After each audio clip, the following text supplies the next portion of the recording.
Vamos agora, primeiro a Paty caiu, agora o Ju caiu. Eu ia passar para ele, mas a gente passa para o Paulo para trazer as questões desses surpreendentes prêmios Nobel, não é, Paulo? Sim, eu não poderia deixar de comentar sobre a semana do Prêmio Nobel, sobretudo em relação a dois prêmios, que são os que eu vou contextualizar, que é o Prêmio Nobel de Química desse ano e o Prêmio Nobel de Medicina e Fisiologia. Realmente, inclusive começando pelo Prêmio Nobel de Química, que é uma mudança. A gente lembra normalmente que quando um cientista recebe um prêmio Nobel é porque ele causou um impacto estrutural na área de conhecimento dele.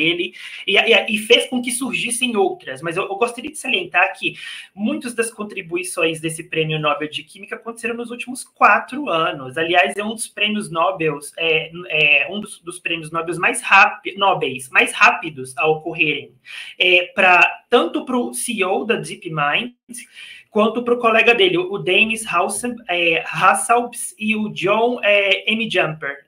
E o que acontece? Eu tenho que contextualizar a importância desse prêmio, porque o David Baker, ele tem um impacto muito grande, aparentemente, ele não está na área de IA, pela construção do AlphaFold. Então, o prêmio de Química desse ano está relacionado à caracterização de estrutura de proteínas por utilização de modelos de máquinas de predição de estrutura. Esse AlphaFold, ele foi desenvolvido, o AlphaFold 2 especificamente, que gerou a mudança de paradigma, foi desenvolvido em 2021. Tanto pelo CEO da DeepMind, pelo Dennis, quanto pelo John. O John, inclusive, ele terminou o doutorado dele em 2019 e ganhou o Nobel em 2024. É um dos vencedores que conseguiu o prêmio mais rápido com a sua pesquisa, a pesquisa que gerou o reconhecimento pelo prêmio. Um dos pontos que eu gostaria de tratar é que na década de 50, ali, início de 60, a gente tinha a descoberta da estrutura básica da sequência de proteínas, que são os aminoácidos, que são estruturas químicas que têm propriedades muito específicas. E aí, fazendo uma analogia, essa estrutura é como se fosse uma miçanga, com diversas bolinhas de cores diferentes, cada uma tendo uma propriedade de interação diferente, faz com que ela se dobre de uma maneira específica. E isso gerou um impacto muito significativo na compreensão da função da proteína. Porque a gente sabe, por exemplo, que a farmacologia ela se baseia muito no modelo chave-fechadura, que é essa questão de que cada proteína ela tem a sua função determinada, porque a sua conformação gera uma possibilidade de ligamento. Então, você se liga a algum receptor, a alguma outra proteína, isso gera algum tipo de mecanismo fisiológico. E aí o que acontece? O problema é que se você tentasse simular por meio de força bruta qual que seria a melhor conformação, qual que seria a forma funcional de uma proteína, segundo os cálculos dos pesquisadores da época, você levaria mais do que a idade do universo para fazer isso. Então, assim, a gente está falando de algo humanamente impossível para uma única proteína. Então, a gente teve aqui um problema, não só um problema químico, mas um problema computacional. Como que você consegue gerar capacidade de processamento para prever qual que é a estrutura funcional de proteínas. E aí você tem como única forma um método experimental, que é o método de cristalografia de raio-x, que era usado como padrão ouro até 2021, antes do lançamento do AlphaFold. Só que o que acontece com esse procedimento? Ele é muito demorado. E aqui eu fiz um pipeline, só para vocês terem uma noção de todos os procedimentos, porque você, além de ter um procedimento demorado, você tem que ter sorte. Você tem que ter sorte, não tem garantia de que você vai conseguir obter essa estrutura. Então, nos laboratórios de caracterização de proteínas, você leva em média 2 semanas para obter o DNA. 1 semana para a expressão do gene de interesse para gerar sua proteína. 1 semana de purificação. 1 semana para enviar a proteína para o laboratório ou para outro lugar para fazer procedimentos de manipulação. 1 dia para cristalização. Esse 1 dia para cristalização é se você tiver sorte. Tem gente que passa 2 anos, um mestrado inteiro, porque nem todas as nem todas as proteínas elas têm características que permitem que ela se cristalize. E você não tem garantia de que ela vai se cristalizar. E aí, quando você consegue ter a sorte de conseguir o cristal em uma semana, mais ou menos, não em um ano ou 2, você tem um dia para enviar o cristal e para o laboratório fazer a coleta dos dados de raio-x e, por fim, obter o resultado da estrutura.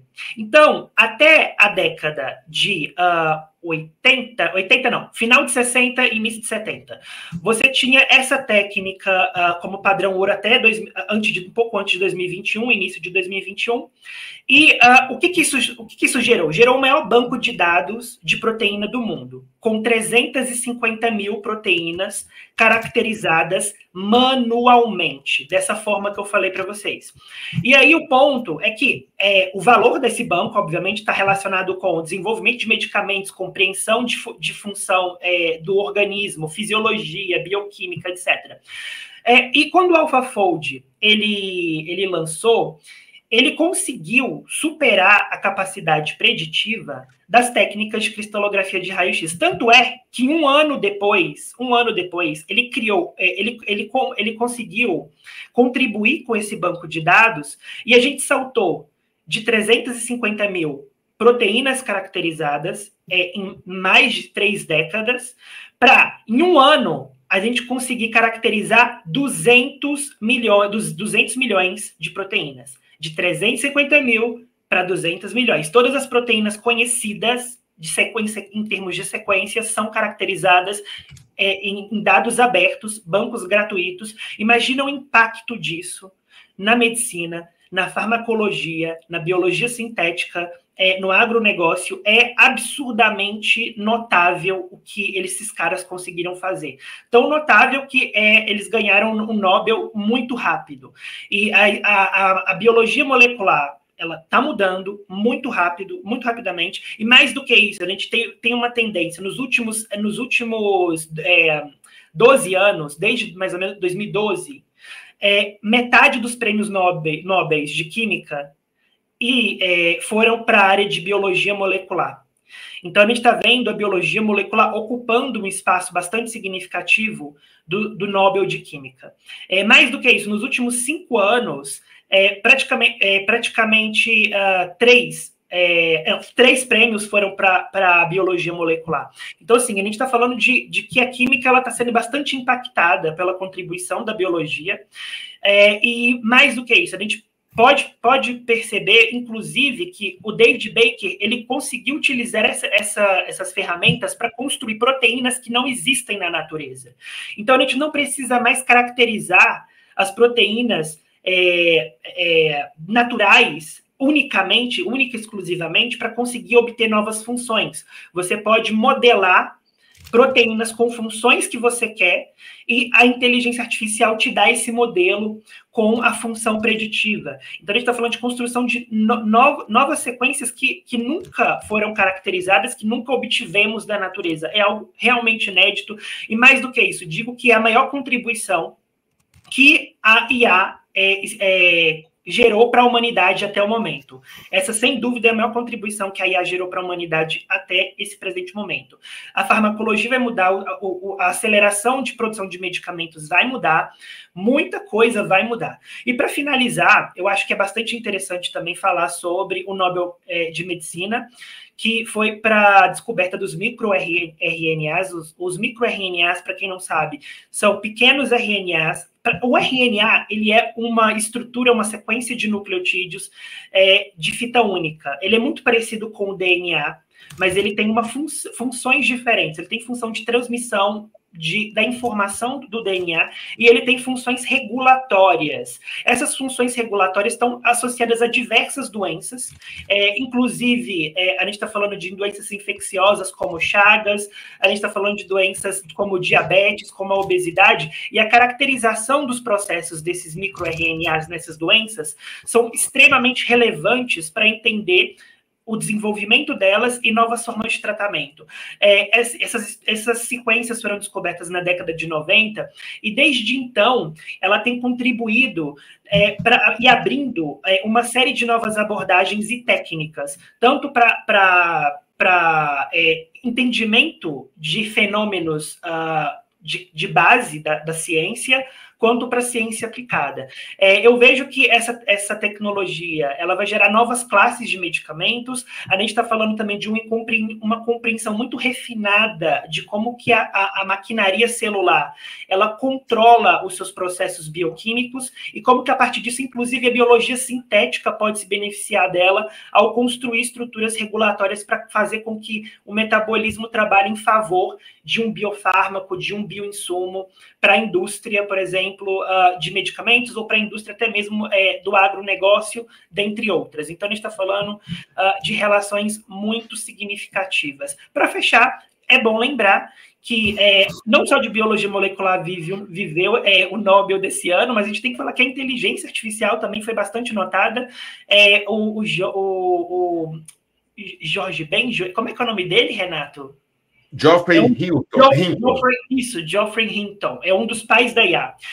Ele mais dois ganhadores, eles dividiram o prêmio por descobrir a técnica de aprendizado de máquina e outras contribuições também que geraram que a gente está vendo hoje no desenvolvimento da IA, como a gente está percebendo e como a gente conhece.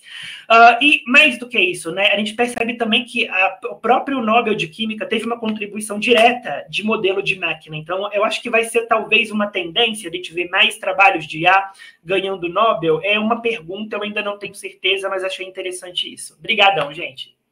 Show, Paulo. Como